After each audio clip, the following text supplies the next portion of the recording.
Muito boa tarde. Em horário excepcional, tendo em vista na terça-feira passada ter falecido o nosso já saudoso Eduardo Portela, a palestra do conferencista de hoje foi transferida, então, para esta quinta-feira.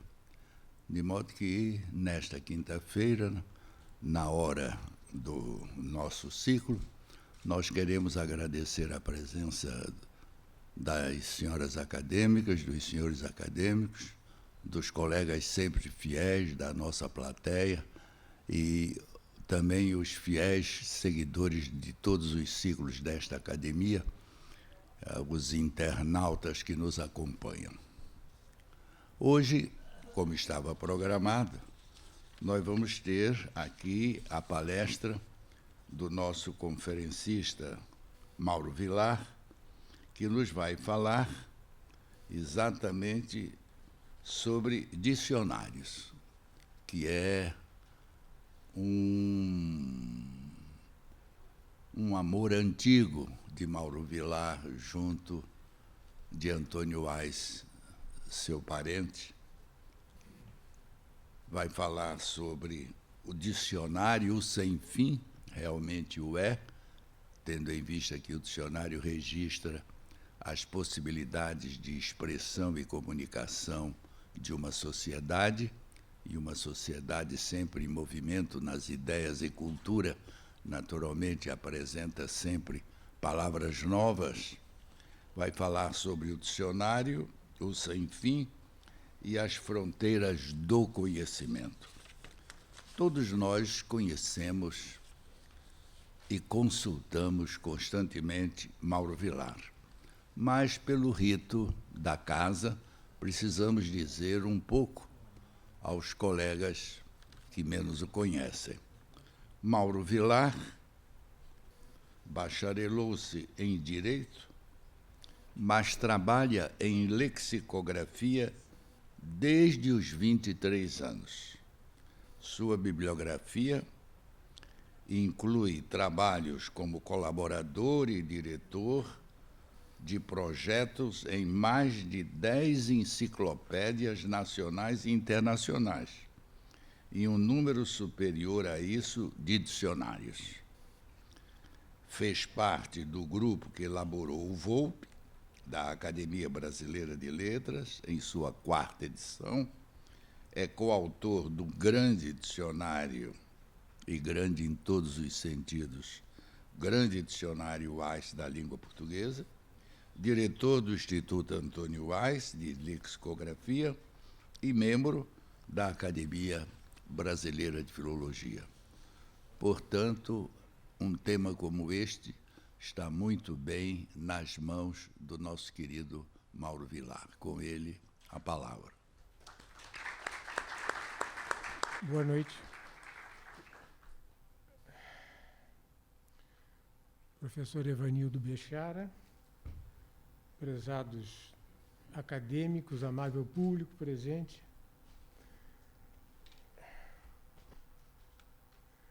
Jorge Luis Borges escreveu um pequenino conto, em 1946, intitulado Do Rigor na Ciência. Nele, menciona um império antigo, cuja arte da cartografia atingira tal requinte que um mapa elaborado por seus especialistas estendeu-se pela dimensão do Estado, registrando em tamanho real as feições exatas da geografia, pois coincidia pontualmente com toda a sua área. Por que refiro tal coisa aqui? Esse império é o conhecimento humano, que, quando negligenciado, se arruína. E o mapa, uma perfeita metáfora da língua. E o que é a língua? Um sistema de representação constituído por palavras e por regras que as combinam em frases que os indivíduos de uma comunidade linguística usam como principal meio de comunicação e de expressão falada ou escrita. A língua cobre toda a extensão do pensamento humano. As suas invenções, fabulações, descobertas, ciências, filosofias, técnicas e atividades, fazendo de mapa imenso e absoluto da nossa experiência. Wittgenstein diz em seu primeiro livro, o Tractatus, que os limites da linguagem são os limites do pensamento, como todos já sabemos. Eles funcionam assim como fronteiras da nossa experiência, pois tudo o que existe, real ou imaginário, tem pelo menos uma palavra ou reunião de palavras para ser expresso. E nada, para lá disso, tem denominação, por ultrapassar as margens da possibilidade lógica. E o que é lexicografia? É uma atividade filológica que trabalha com a memória do conhecimento humano vertido em palavras. Ela é um espelho da língua e seus usos. É a realização factual do mapa, há pouco citado, impresso em papel ou posto na nuvem, como hoje só ia acontecer em tempos de internet. Não cria palavras nem acepções, tão só reproduz o que realmente foi dito ou escrito. É prática que trabalha, por conseguinte, com o passado e o presente da língua. Abro aqui um parêntese para dizer que nessa palestra, como sabem, não estão previstas perguntas do público. Então resolvi imaginar 4 questões que me poderiam ser dirigidas para respondê-las em seguida, iterando, de certa forma, o gênero das dialéticas dialogais, tão caras às literaturas renascentistas e não só. Só que, neste caso, se tratará de um diálogo bem monologal, por assim dizer. Começo, então, perguntando: quantas palavras tem a língua portuguesa? Um dos dicionários mais extensos que existem é o Oxford English Dictionary, da Oxford University Press, cuja elaboração começou em meados do século XIX. Na edição atual, que não é essa, esse Oxford de que falo, há vários, informa registrar mais de 600.000 palavras e locuções. Já cobriria ele toda a língua inglesa? Cobrir uma língua é perfeitamente irrealizável para um dicionário. Uma coisa são as palavras dicionarizáveis, outra, o léxico total da língua. Esse ser chamado língua compõe-se de um número enorme de camadas e níveis que comportam exemplares formais, eruditos, literários, assim como linguajares regionais, familiares, populares, infantis, tabuísticos, os palavrões, e por aí vai. Ela tem muitos termos e expressões de uso vivo e corrente, e muitos obsoletos ou obsolescentes. O segmento que mais cresce nas línguas é o das palavras científicas e dos tecnônimos, que são os vocábulos e sintagmas do universo da técnica e da tecnologia. A única coisa que os dicionários chamados de língua geral, como o Oxford, o Le Robert, o Aurélio, o Weiss, etc., podem fazer, é uma escolha necessariamente tímida desse imenso manancial, pensando o que vão registrar como entradas e acepções.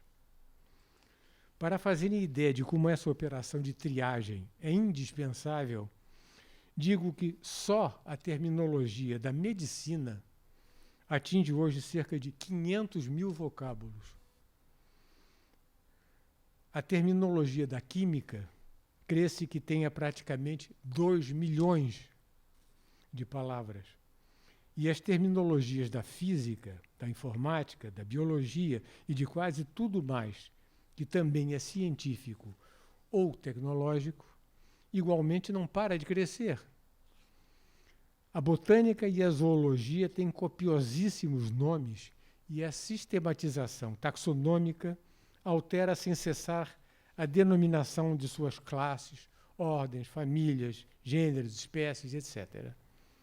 Apesar dos números exponenciais desse registro nos dicionários mais extensos, fica muito fora dessa dicionarização porque, por exemplo, todos os táxons ultrapassados pelas novas classificações perdem seu lugar nos dicionários mais recentes, embora continuem, obviamente, fazendo parte histórica do lastro da língua. É o caso de áporo, usado num poema de Carlos Drummond de Andrade, que Antônio Carlos Sequim também dissecou. Como táxon, essa palavra só pode ser encontrada nos dicionários mais antigos. Apenas grandes dicionários especializados em cada uma dessas áreas podem aproximar-se das fronteiras de semelhante oceano de dados. Essas obras de referência especializadas de que falo se estendem muito mais sobre a sua área de foco do que podem fazê-lo os dicionários de língua geral, além de não incluírem termos de outras áreas nem da língua comum e literária. O problema dos dicionários, portanto, não é exatamente o que neles entra, mas sim o que tem de ser deixado de fora. Seria impensável, física e economicamente, resumir todo esse leviatã de informações numa obra única, pensando aqui os dicionários como até hoje têm sido feitos. Além disso, as línguas são um ser vivo que é dotado de enérgica dinâmica também em sua faixa não terminológica.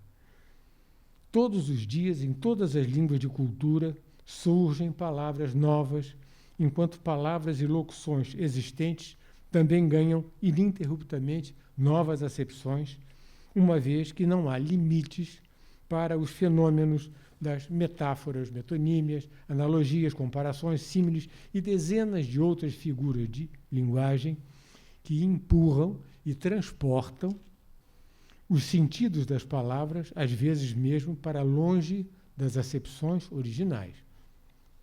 A língua viva é um inventário sem fim, por se acrescentar incessantemente, razão por que não poderia ser captada de modo integral por nenhum esforço inventarial. Mas, como sabem, as pessoas sentem um fundo desconforto quando não encontram o que procuram no dicionário. E não há como contornar isso, mesmo nos mais extensos. Além do mais, as informações neles prestadas são tomadas pelos leitores como definitivas, e não o são. Faço aqui uma digressão para aludir a um fato conhecido. No Brasil, a expressão pai dos burros sinonimiza dicionário. Pensando freudianamente nesse frasema, sua origem deve ter a ver com o fato de que os filhos, que são os usuários dos dicionários, não poderem aceitar falhas e omissões desse pai que exigem que seja perfeito por ser poderoso. Mas Lacan, em O Seminário, livro 6, O Desejo e Sua Interpretação, fala do fracasso do pai-rei como mantenedor da lei. Realmente, pobres pais são os dicionários, que, muito ao contrário do patamar de expectativas em que os põem, são, por definição, epítetos da imperfeição e da lacuna, pois a língua, além de extensíssima, é incrivelmente fluida em suas significações. Os dicionários têm que ser avaliados por nós, isto sim, como indiscutivelmente provisórios.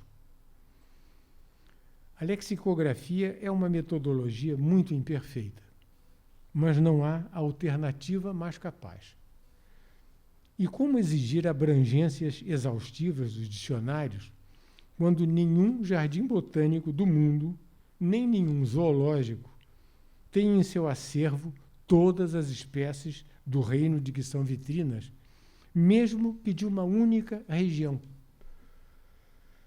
E como cobrar exatidões impecáveis dos dicionários quando Gödel, matemático austríaco, conseguiu provar em 1931, utilizando raciocínios matemáticos, que a própria matemática nunca poderia ser exata.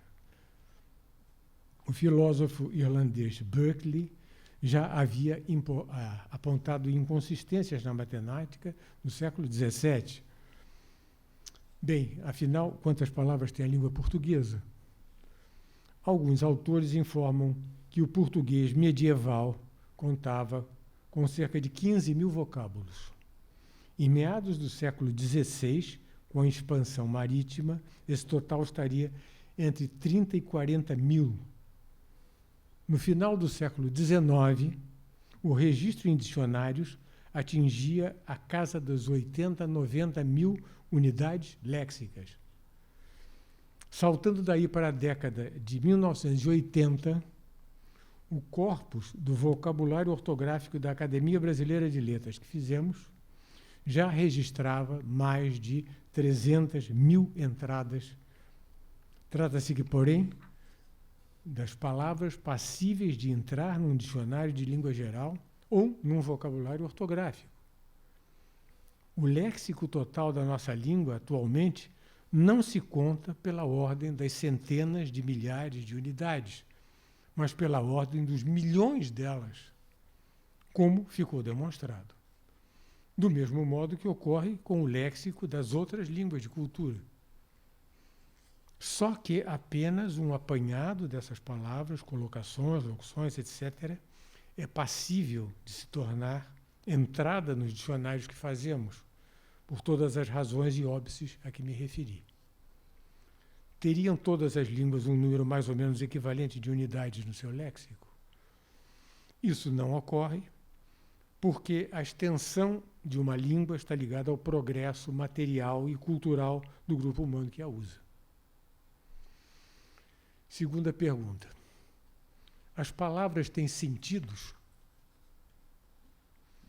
Essa questão há de parecer estranha na boca de alguém que trabalha com elas há 54 anos e fazendo dicionários, mas a resposta pode surpreender.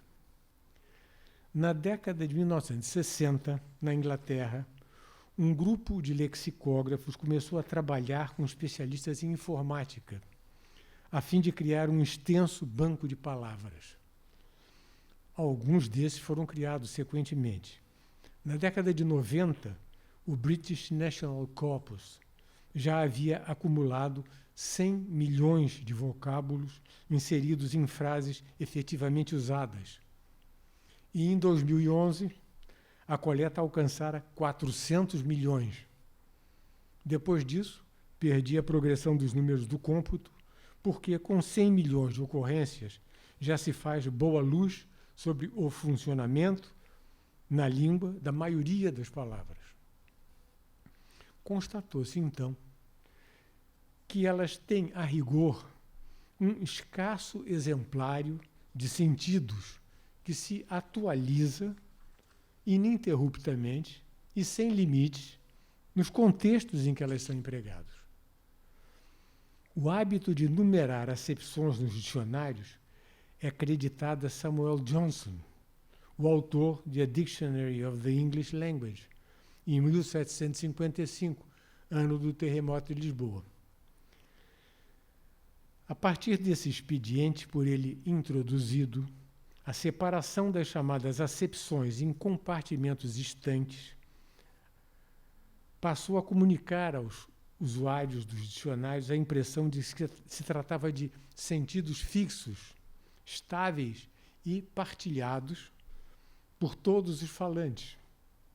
Na realidade, as palavras têm uns poucos sentidos genéricos, algo vagos e fluidos, que ganham significação na gestalt das frases. Nesse processo de expansão semântica incidem os fenômenos linguísticos das figuras de estilo a que aludi há pouco. Em 1997, a lexicógrafa inglesa Sue Atkins, locomotiva do grupo inglês da lexicografia de corpus, disse, citação, I don't believe in word senses. Outro lexicógrafo do grupo contextualista, Patrick Hanks, escreveu em 2002 um artigo intitulado Mapping Meaning onto Use, mapeando o sentido pelo uso, em que diz, citação, o sentido das palavras, se tal coisa de fato existe, é extremamente vago e instável. Uma palavra pode ganhar tantos sentidos quanto um lexicógrafo resolver captar. Fim de citação. Na verdade, na maior parte, a proliferação de sentidos que os dicionários registram para as palavras não passa de incapacidade de o lexicógrafo atinar com o nível de generalização correto necessário. Pode ser também resultado da costumeira indistinção entre sentido diferente e contexto diverso. Para que se entenda o que acabo de dizer, vou ler para vocês as acepções da palavra olho num dicionário da nossa língua. Vejam como os contextos se alteram, mas nunca o sentido básico de abertura. Buraco ou furo em certos objetos por onde se enfiam linhas ou fios. Aro das ferramentas por onde se enfia o cabo, o olho da enxada. Vão nos tímpanos dos arcos da ponte para dar maior vazão à água. Abertura por onde entra a água que faz mover a roda dos moinhos. Poro ou buraco que apresentam certas massas, especialmente os queijos. Abertura circular ou elíptica feita nos tetos ou nas paredes dos edifícios para lhes dar claridade. O buraco da fieira por onde passa o metal que se quer adelgaçar em metalurgia. Batoque ou orifício na parte superior e anterior dos tonéis e que serve para lhes introduzir o líquido e tirá-lo depois de fermentado. O buraco da pedra superior ou girante, falando da mó dos moinhos, por onde cai o trigo e outros cereais para serem reduzidos à farinha, etc. Voltando à ambiguidade das palavras na linguagem, trata-se de elemento bem conhecido dos poetas desde a aurora da literatura. À parte, o tema da relação entre significantes e significados foi caro a muitos filósofos contemporâneos, como Foucault e Barthes, Wittgenstein, Derrida, Foucault, é o que está sem legenda aqui, para citar alguns próximos no tempo. Até o físico Niels Bohr se interessou pelo problema da ambiguidade vocabular, antecipando, de algum modo, hipóteses que sugeriria em sua teoria quântica. Nesta, contradizendo as leis da física clássica, ele afirmava que, no nível subatômico, podem existir duas coisas diferentes ao mesmo tempo. Recurso, aliás, utilizado também pelo cubismo na pintura. Derrida, que morreu em 2004, disse que pensava ser mais importante o modo pelo qual um texto adquire significado do que o que ele significa. As relações de sentido na língua não são nem estáveis, nem predizíveis, não havendo mesmo modo de saber como cada um de nós lida com os significados e como os representa internamente. Os vocábulos inseridos nos textos funcionam, em grande parte, como sugestões em aberto para a interpretação de quem os lê. Resumindo, a resposta prudente à pergunta sobre se as palavras têm sentido seria, a rigor, assim. Terceira questão. Que pensar sobre língua, dicionários e internet? A computação e a internet são ocorrências verdadeiramente extraordinárias na história humana. Vieram introduzir no nosso mundo profundas alterações econômicas, educacionais, filosóficas, técnicas, políticas e impuseram forte rearrumação da casa e dos processos em geral. A primeira edição do dicionário Wise começou a ser elaborada na década de 80, quando a internet ainda não entrara com força no Brasil e no mundo. E o português não contava com bancos de palavras com os quais pudéssemos nos lançar a uma lexicografia de corpos. Essa primeira edição, lançada em 2001, manteve-se no primeiro lugar da lista de best-sellers do Brasil por vários meses, apesar de seu volume ter 3.005 páginas em papel bíblia e pesar cerca de 4 quilos, com um texto de cerca de 56 milhões de caracteres. Mas haveria hoje público suscetível de viabilizar economicamente a sobrevida de trabalhos assim no ambiente digital que nos cerca? Todos os aqui presentes fazemos parte de uma geração de transição lexicográfica que passou pela experiência de 2 revoluções ocorridas uma a seguir da outra. A primeira, entre outros participantes, veio da lexicografia inglesa, neste caso com as ideias seminais e soluções metodológicas relevantes no grupo contextualista a que já me referi. A segunda revolução foi produzida pela expansão da internet e pelos desafios que veio a imprimir ao setor lexicográfico, alterando todo o nosso ecossistema. Mas mudanças sempre envolvem inconvenientes, mesmo que venham para melhor, como advertiu Richard Hooker, eminente teólogo anglicano do século XVI, e citado por Samuel Johnson no prefácio de seu dicionário. Foi gigantesca a transformação imposta pela internet, que veio agitar toda a operação dos dicionários, exigindo transformações profundas no modo de estruturar o nosso funcionamento. De repente, o mundo estava a um passo de tornar obsoletas grandes obras de referência na área da lexicografia, e várias, efetivamente, deixaram de ser publicadas em papel pelo mundo. Houve, sim, inevitáveis dores de adaptação, mas não desconhecíamos o processo de incessante dinâmica pelo qual o antigo é substituído pelo novo, numa eterna tempestade de destruição criadora, como a caracterizou Joseph Schumpeter, economista austríaco. Cada evento de extinção engendra nova organização num processo de organização contínua. A segunda edição do dicionário, do grande dicionário Wise, da língua portuguesa, desde dezembro de 2012, só existe disponível pela internet.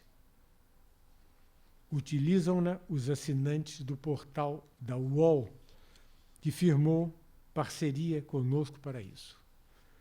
Por que ocorreu tal coisa? Em 2009, quando a nossa segunda edição estava pronta para ser impressa, o governo brasileiro, inopinadamente, ratificou um acordo ortográfico assentado 18 anos antes com países lusófonos, o que nos obrigou a rever a obra por inteiro, a fim de atualizar os milhões de caracteres que a compunham. Essa operação levou 1 ano e 7 meses para se completar, e com isso perdemos a oportunidade da impressão física da obra, pois o mundo mudou muito rápido para os grandes dicionários em geral. Só poderíamos então disponibilizar a nossa nova edição pela internet. Há anos viemos percebendo claros sinais de que a situação para as obras impressas em papel se alteraria, e talvez mais velozmente no caso das de referência. Não havia como não perceber a vertiginosa aceleração global dos acontecimentos tecnológicos que levou em todo o mundo os dicionários a serem mais compulsados via aparelhos móveis do que por computadores de mesa. Dos volumes impressos nem é bom falar no caso dos grandes dicionários. Quanto à internet e a pressão que exerce desde que se tornou o principal meio de comunicação e se transformou em plataforma de linguagem universal, contava ela, em junho de 99, 56 milhões de endereços registrados. No final de 2016, a Akamai Technologies Incorporation informava haver 807 milhões de dispositivos de qualquer gênero acessando a internet, supostamente correspondentes a mais de 1 bilhão de usuários. Há algum tempo já existem mais dispositivos móveis no mundo do que pessoas. A população humana cresce a uma taxa de cerca de 2 pessoas por segundo. Os tablets, smartphones, telefones móveis e afins vêm se multiplicando a uma percentagem 5 vezes maior que essa.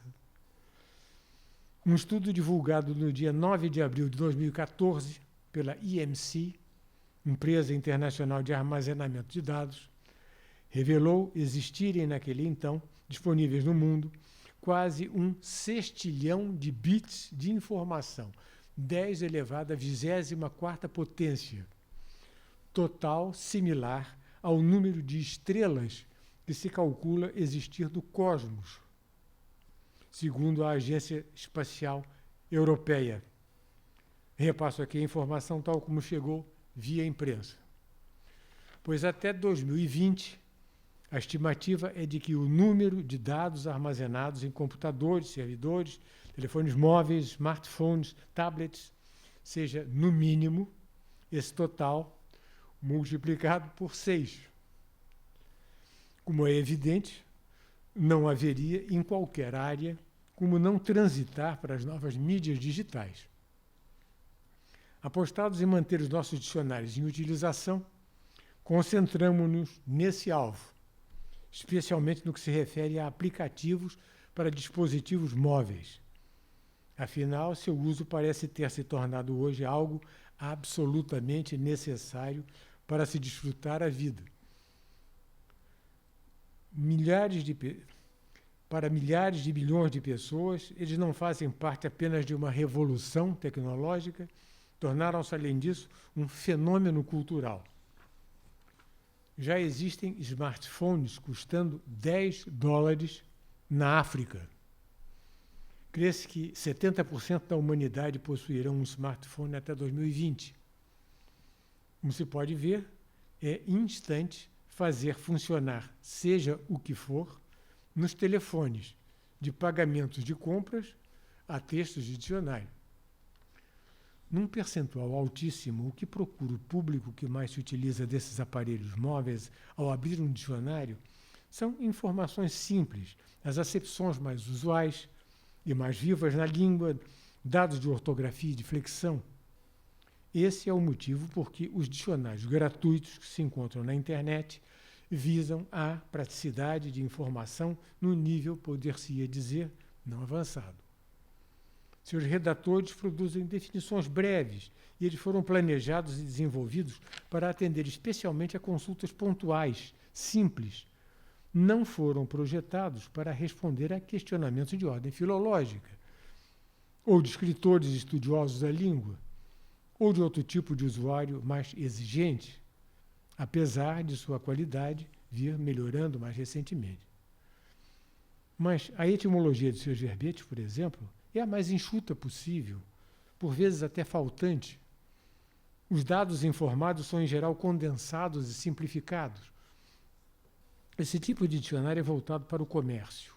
Ele é desenhado basicamente para a grande faixa de usuários nativos digitais que passam muito tempo ligados à internet. A locução nativos digitais abrange todos os que nasceram imersos nessa tecnologia. Tecnicamente, porém, seriam assim chamados os da faixa etária entre 14 e 24, e usuários de computadores há mais de 4 anos. Atenção, mais de 10% do total de usuários no mundo incluem-se nesse caso.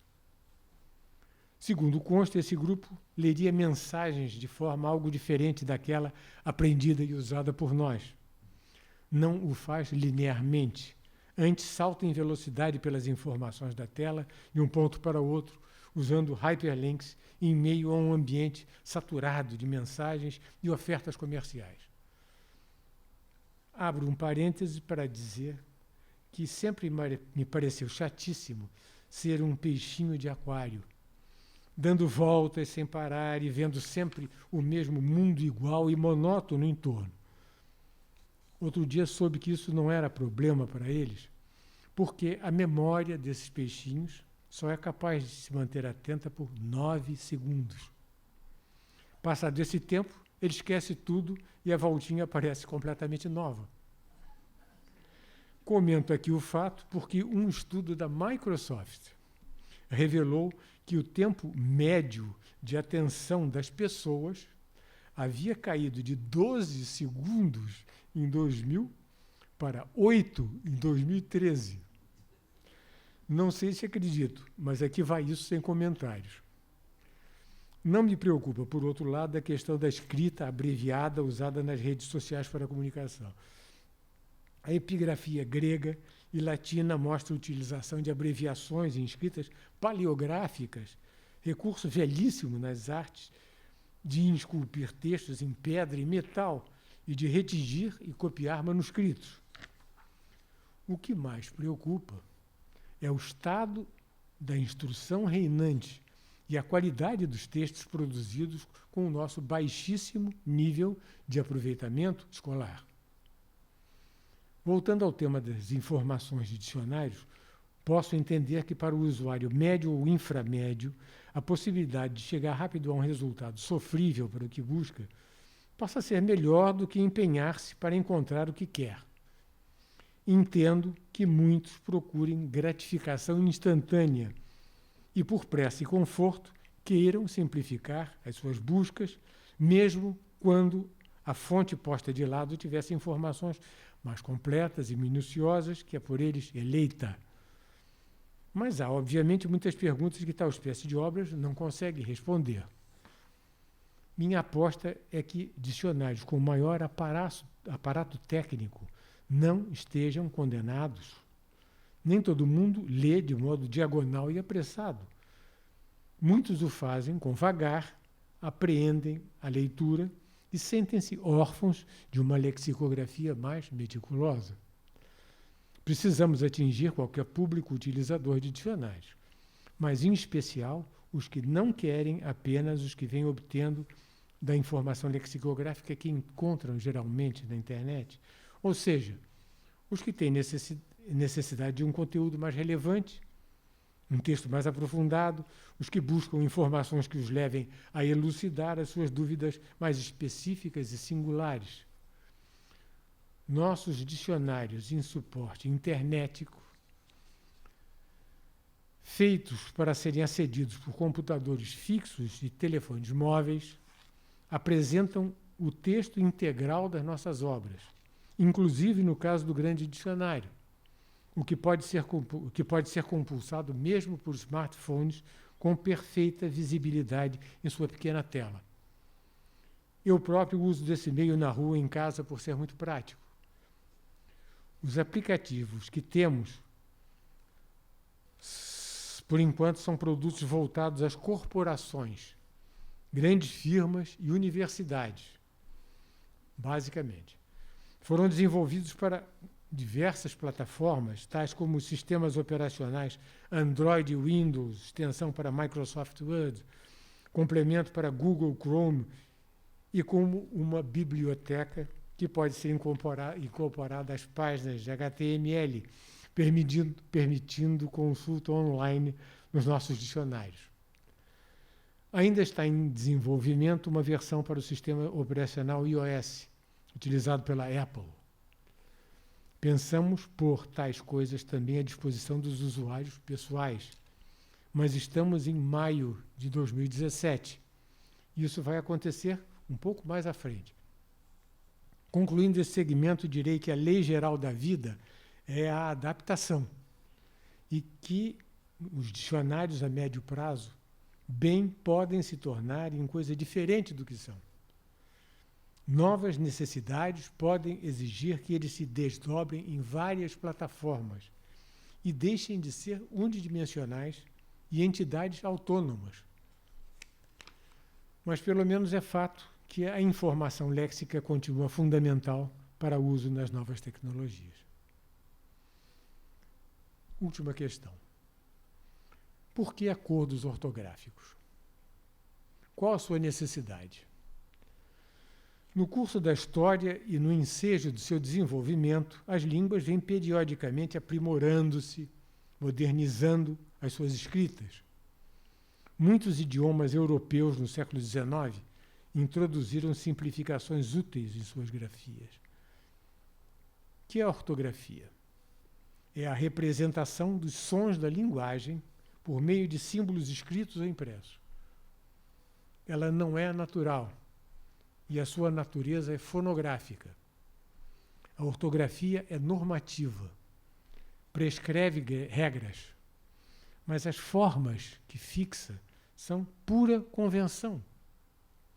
Graças a isso, a escrita pode ser modificada, modernizada e mesmo utilizada por grupos dialetais diferentes dentro de uma mesma língua. Exemplifico. O árabe é a quarta língua mais usada no mundo, no cômputo do Linguasphere Observatory, e a segunda, de acordo com ethnologue.com, que usa parâmetros diferentes para realizar seus cálculos. O árabe é língua oficial de 22 países. Comporta grande número de dialetos que se grupam basicamente em 3 grandes áreas, uma oriental, uma ocidental e uma central. Um falante de um desses dialetos não entende o que o falante do outro diz, mas todos os falantes do árabe, do Marrocos ao Iraque, grafam a sua língua sob as mesmas regras, que é a norma do árabe moderno unificado ou comum. O inglês é a primeira língua de cerca de 1 bilhão de pessoas, inclusive uma maioria de bilíngues. É a língua oficial de 59 países e a segunda língua de diversas centenas de milhões de usuários, sendo utilizada como meio de comunicação fundamental da comunidade internacional. É grafado no mundo inteiro sob as mesmas regras, com pouquíssima flutuação. Seja na Inglaterra ou nos Estados Unidos, seja nas variedades australiana, indiana e africana. Apesar de ser uma língua sem acentos, em que se precisa conhecer a pronúncia de cada palavra antes de articulá-la, conseguiu esplendidamente manter o seu todo ortográfico unido. O espanhol é falado por cerca de 500 milhões de pessoas. É língua oficial de 25 países. São inúmeras as suas variantes, mas os seus usuários seguem um padrão escrito comum, uniforme. Ainda só há uma forma oficial de grafá-la.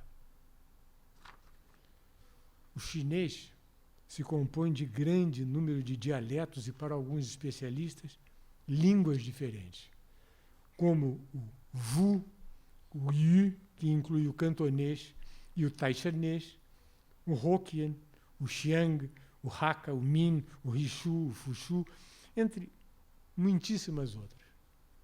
O mandarim, a mais falada delas, é língua de mais de 1 bilhão e 200 mil pessoas. Apesar da complexidade do quadro, todos os falantes, era o quadro anterior, todos os falantes da sinofonia grafam as suas variantes usando as regras de um programa de unificação da grafia que resultou no moderno padrão chinês dito Kuo-yu, língua nacional, ou Putonghua, língua comum, hoje dito mandarim. O mesmo sucede com o francês, língua oficial de 30 países, usada na Europa, África, América Central, Oceania. Apesar da sua ortografia arcaísta, baseada na ortografia legal do francês medieval, codificado no século XVII pela Academia Francesa, só há uma forma de escrever o francês padrão em todo o mundo. Se tantos e tão diversos povos, com óbices linguísticos tão maiores que os nossos, conseguiram grafar as suas línguas por um padrão único, por que toda essa dificuldade entre Brasil e Portugal, países que utilizam variedades do português tão próximas? Por que havia duas normas ortográficas entre Brasil e Portugal até bem pouco tempo, e apesar do acordo há pouco assinado, continua a haver dissensões e polarização? Entre diversos motivos aludíveis, está o fato de que, desde o século XVI, o Reino da Espanha fez o seu dialeto castelhano, tornado língua oficial, escoltar a expansão territorial que operava, acompanhado de suas regras gramaticais e ortografia estrita. Mais tarde, em 1723, um decreto real que criava imposto sobre o tabaco chegou a financiar a elaboração do Dicionário de Autoridades da Real Academia, porque Filipe V intuiu a importância para a língua espanhola dessa obra realmente notável. A língua sempre esteve em alta conta na esfera administrativa da Espanha. Portugal deu menos importância à política da língua, aceitando no Brasil, por exemplo, que a língua brasílica e a seguir as línguas gerais fossem quase que universalmente utilizadas na comunicação entre europeus, indígenas, negros e outros forasteiros em vastas áreas do nosso território. Por quê? A catequese, a par da educação e da colonização, era o objetivo precípuo dos padres da Companhia de Jesus. Para lográ-lo, procuravam tornar-se proficientes nas línguas dos conquistados. A língua do colonizador foi minoritariamente falada nos 2 primeiros séculos da nossa história. As línguas gerais eram, sobretudo, transmitidas pela oralidade, na carência de escolarização, e influenciaram o nosso português popular. Por outro lado, além disso, os jesuítas produziram conteúdo escrito e impresso em língua geral. Esse estado de coisas perdurou até que o Marquês do Pombal resolvesse pôr-lhe cobro, o que não aconteceu de maneira completa, como sabemos, pois pelo menos até o século XX o Nhangatu persistia na Amazônia. A Academia Portuguesa nunca teve em Portugal a expressão que alcançaram a Academia Francesa e a Espanhola. Ademais, estas gozavam do império oficial legislador sobre suas línguas. Com isso, ambas puderam manter no mundo, visando a fins conscientemente políticos, a potestade da norma do idioma que seus países falavam, o que perdurou no tempo. Afinal, evitar cisânias fortalece a política da língua.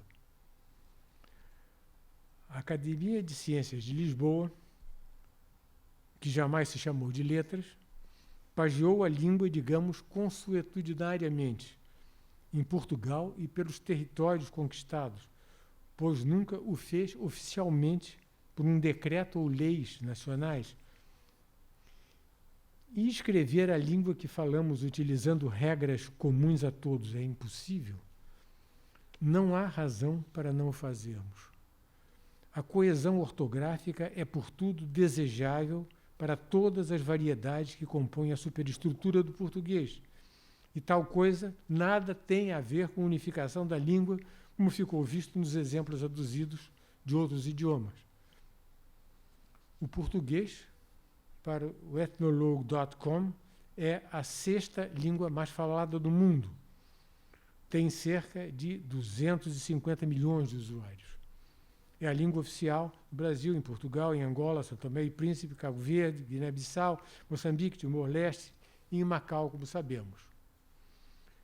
Os países têm línguas oficiais, mas elas não são bem culturais apenas seus. A língua é de quem a fala. A língua é de todos que a usam, obviamente. Qual o centro da lusofonia? Pergunto para encerrar. Parodiando o ensaísta francês Alain Peyrefitte, respondo que o centro da lusofonia não é Portugal nem o Brasil, mas, por certo, a língua portuguesa. Obrigado.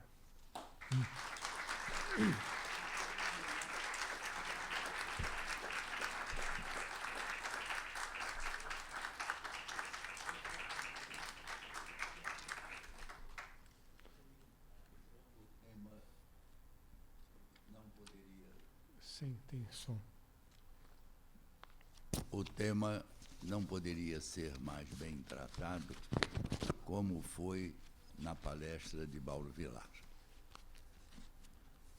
E da palestra do Mauro Vilar, nós tiramos uma lição vinda desta academia na figura de Antônio Weiss. Antônio Weiss, além da sua formação cultural imensa, era formado em letras também, foi aluno da primeira turma da faculdade da Universidade do Rio de Janeiro.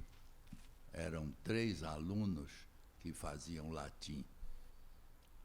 Era o Weiss, era o filho do Antenor Nascentes, Olavo Nascentes, e era também o autor de um livro que este ano está completando 50 anos, intitulado Comunicação em Prosa Moderna,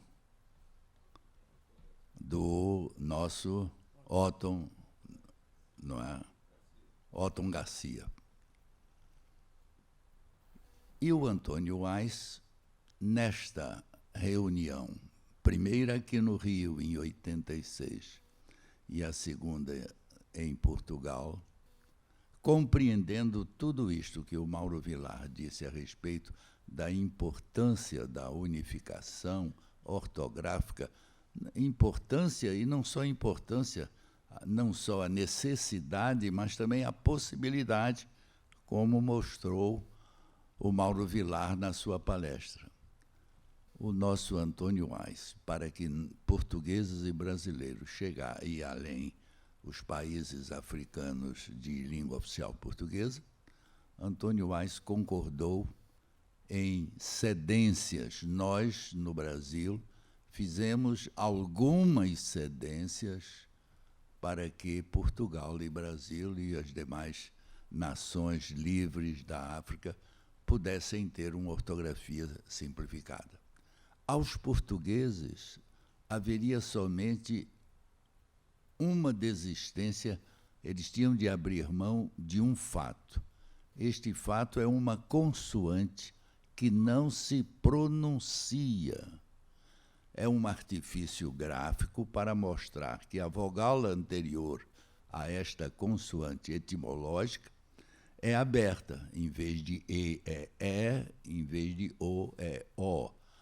Pois bem, mas acontece que nós pronunciamos, por exemplo, C de sede, portanto, com alternância vocálica aberta e fechada, e não precisamos de acento para essa distinção. Antigamente, a ortografia de 43, que os portugueses não seguiram, usavam o acento diferencial. O acento diferencial é um problema muito sério, porque o indivíduo, para usar corretamente o acento diferencial, precisava conhecer todo o léxico da língua, não é? E é difícil a pessoa saber que existe palavra que tenha um timbre aberto ou um timbre fechado diferente daquele que ele vai usar. Então, o nosso Weiss e o Mauro Vilar é o herdeiro dessa tradição, não só cultural, mas esse sentido amplo da língua, não é? De que a ortografia é um acordo de desejo em prol do futuro da língua. Antônio Weiss abriu mão de alguns usos tradicionais no Brasil, e os portugueses insistem em ter essa consoante muda, não é proferido. Uma criança que está aprendendo a escrever pela primeira vez, não é, vai ter que escrever Egito com P, porque a palavra não tem esse P pronunciado. Já em egípcio, esse P se pronuncia e, portanto, se escreve. Mas escrever Egito com P é muito difícil a uma criança que está aprendendo a escrever.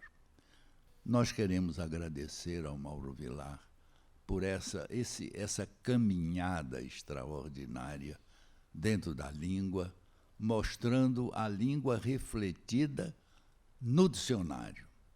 Mas a língua está em todos nós. E todos nós temos também as nossas criações.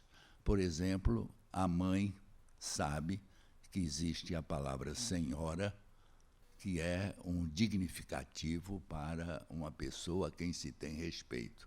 E ela diz senhora Maria, senhora fulana, senhora cicrana. Mas quando a criança desobedece à mãe, a mãe usa a senhora numa ideia, na ideia de um respeito fingido. A senhora está pensando o quê? Não é? É assim que a mãe repreende o filho, usando a palavra senhora.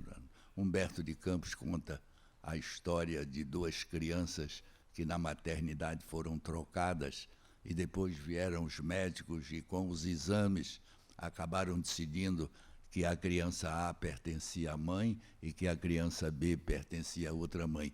E essa troca, mesmo com o peso da ciência, estava errada. E as crianças relutaram para receberem mães diferentes.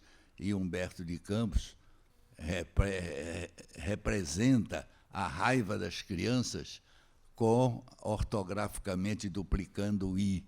Então, mentira, mentira, dizem as crianças com vários Is representados na escrita. Então, nós somos realmente responsáveis por esse tesouro magnífico que recebeu com a lucidez, com a competência, com a experiência de Mauro Vilar, uma ideia primorosa sobre os problemas dos dicionários. E repetindo um conselho do nosso presidente de lexicografia, o saudoso, já saudoso, não é, Portela, ele dizia: o tempo de se fazer um dicionário é a sua qualidade. O tempo que for necessário para que a obra seja qualidade.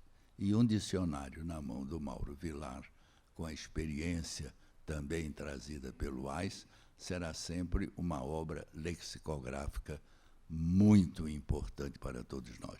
De modo que a Academia agradece e convida os colegas, os internautas, os presentes, e os acadêmicos e as senhoras acadêmicas para a próxima palestra que será do ciclo, que será realizada na terça-feira que vem. Muito obrigado pela atenção.